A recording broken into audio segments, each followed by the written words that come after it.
Rakam dekat sentiasa mengagumkan. Di sini saya tunjukkan kepada anda penggambaran makro satu kaki. Saya akan tunjukkan kerja pada kaki kedua, cuma pada kaki ini saya rasa keadaannya lebih ringan. Dan sementara anda sedang memerhati, mungkin juga ada yang terkejut. Saya ingin mengingatkan sedikit tentang apa sebenarnya intipati di sini. Ini adalah seorang model, seorang wanita yang kerana tuntutan kerja perlu memakai kasut tumit tinggi di tempat kerja. Dan malangnya dia tidak tahu bahawa saiz kakinya 2 saiz lebih besar daripada yang dia sangka.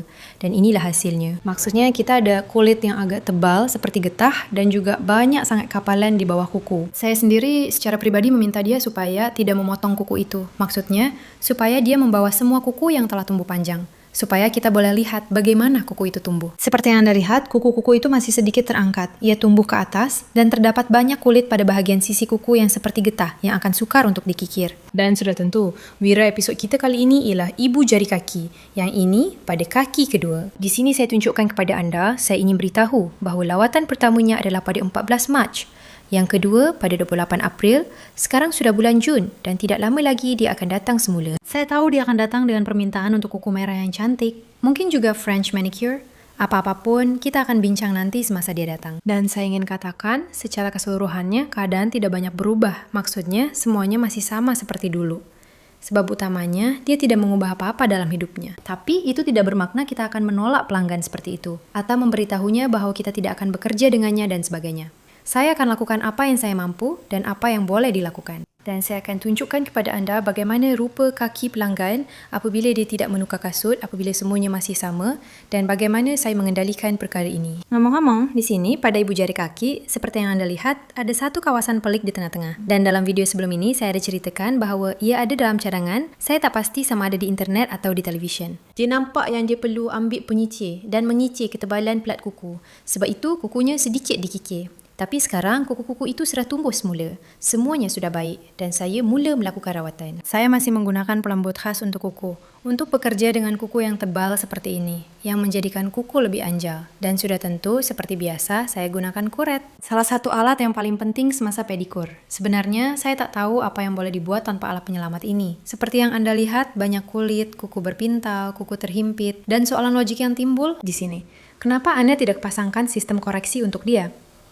Saya nak jelaskan terus. Saya memang ingin buat begitu. Tapi saiz kasut dia sebenarnya 2 saiz lebih besar daripada apa yang dipakai. Dia ada kasut kerja, pakaian kerja dan sebagainya. Pendek kata, tiada apa yang berubah di situ. Jadi, memang tiada gunanya untuk saya pasang apa-apa sistem koreksi di situ. Sebab kalau itu, contohnya sistem koreksi titanium atau apa-apa saja seperti gam dengan berbola komposit, ia mungkin hanya akan menyebabkan lebam. Dan kalau itu adalah sistem koreksi jenis cangkuk, ia pun tak banyak membantu.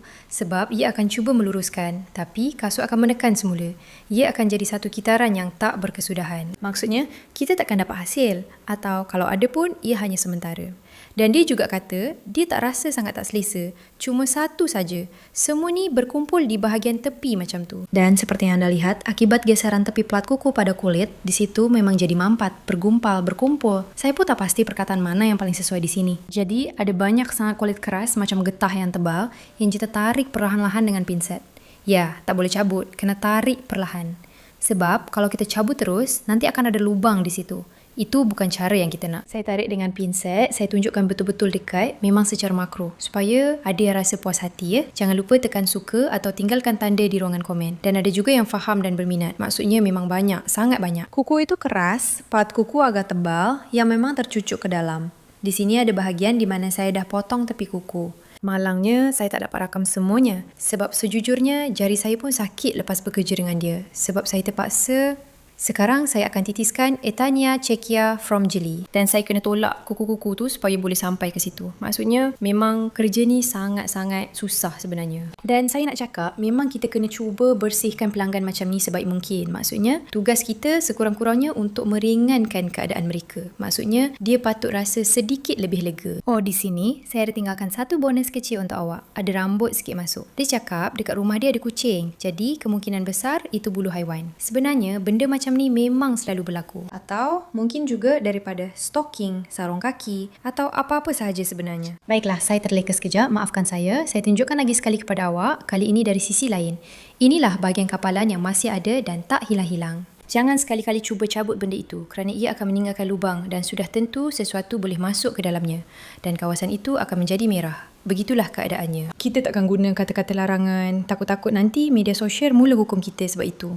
Sebenarnya, saya akan ambil masa yang lama untuk uruskan bahagian ini. Saya gunakan pelbagai alat untuk kemudahan anda. Saya sentiasa paparkan alat-alat ini di tertingkap.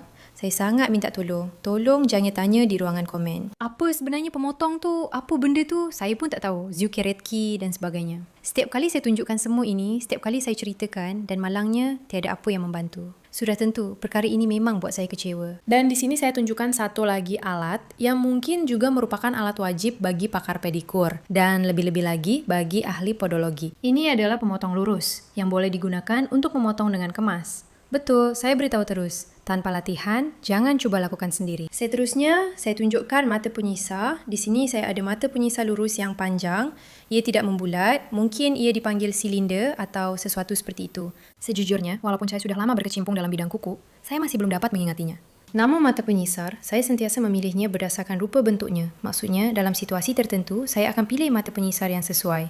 Semua mata penyisar berlian saya sentiasa dari KMIZ. Ini adalah kilang kami di Kazan. Mereka telah beroperasi sangat lama, lebih 90 tahun. Secara ringkasnya, peralatan mereka memang sudah terbukti berkualiti. Jadi saya tak perlu terangkan dengan lebih mendalam lagi. Saya rasa ini bukan rahsia lagi. Saya memang sentiasa menggunakan KMIZ. Dan salon saya juga menggunakan KMIZ. Keistimewaan mereka ialah mereka menggunakan salutan melalui proses galvanik menggunakan berlian semula jadi. Maksudnya, serbuk berlian yang mereka gunakan adalah asli. Ini adalah abrasif yang baik dan berkualiti yang akan berkhidmat dengan baik kepada anda dengan syarat anda membersihkannya dengan betul. Kerana tiada satu pun walaupun mata pemotong yang sangat hebat akan berfungsi dengan baik jika anda tidak mencucinya dengan betul. Maksudnya, di antara zarah-zarah salutan berlian ini, bahan kasar sudah tentu, kulit akan tersangkut. Kadang-kadang lapisan dispersi daripada gel juga jika ada yang mengemaskan.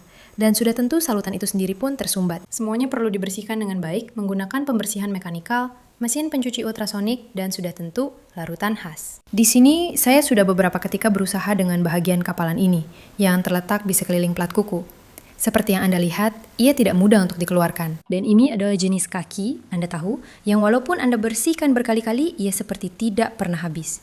Saya selalu melihat kaki seperti ini dan terfikir, alangkah baiknya jika ada model seperti ini untuk kursus dan belajar daripadanya. Kerana apabila seorang pakar berdepan dengan situasi seperti ini, bekerja dengan teknik yang biasa atau standard, biasanya pakar pun akan terkejut. Saya sendiri kadang-kadang terkejut kerana ia seolah-olah tiada penghujungnya. Adakah anda rasa seperti anda sedang melakukan gerakan yang sia-sia dan tidak berguna? Di sini, saya sudah tukar mata alat dan saya tunjukkan dari sisi berapa banyak yang terbang. Hanya dari penggilapan, kulit mati dan habuk. By the way, siapa yang selalu merungut tentang penyedut habuk? Itulah dia, habuk terbang masuk, semuanya baik di sana, alat penyedut kita tidak pernah mengecewakan dan sentiasa mengumpul habuk dengan baik. Saya terus tunjukkan kepada anda cara membersihkan kulit mati itu. Di sini juga, kami melakukan sedikit penggilapan pada kutikula. Maksudnya, saya tidak terlalu memotong dengan kuat, hanya sekadar menggilap sedikit sahaja. Tugas saya bukan untuk merosakkan kulit supaya ia tumbuh lebih banyak, tetapi sebaliknya, untuk menenangkannya. Dalam pedikur seperti ini, kami biasanya membuang semua bahagian yang kering dan berusaha bekerja dengan kulit hidup dengan sangat lembut supaya tiada kesan sampingan yang tidak diingini seperti pertumbuhan kulit yang tidak teratur atau terlalu cepat selepas itu. Di sini saya sudah menunjukkan bahawa semua kerja telah selesai dan kami juga telah melakukan tamponat di sini. Seperti yang anda lihat, kesan dari plat kuku terutamanya pada 3 jari pertama memang agak dalam. Saya panggil ini sebagai jejak ski, iaitu tempat di mana kuku apabila ia tumbuh, terutamanya yang retak, bergesil dengan kulit. Dan pada kulit akan tinggal lekukan yang memang kelihatan seperti jejak ski. Dan bagi sesetengah orang, ini boleh menyebabkan ketidakselesaan, manakala ada juga yang tidak merasakannya, seperti model saya. Kesimpulannya, pengajarannya ialah, jika pelanggan tidak mengubah apa-apa, maka tiada apa yang akan berubah. Tetapi, anda boleh melakukan penjagaan kebersihan, boleh melakukan pembersihan, dan ini sudah tentu hanya akan membawa kebaikan.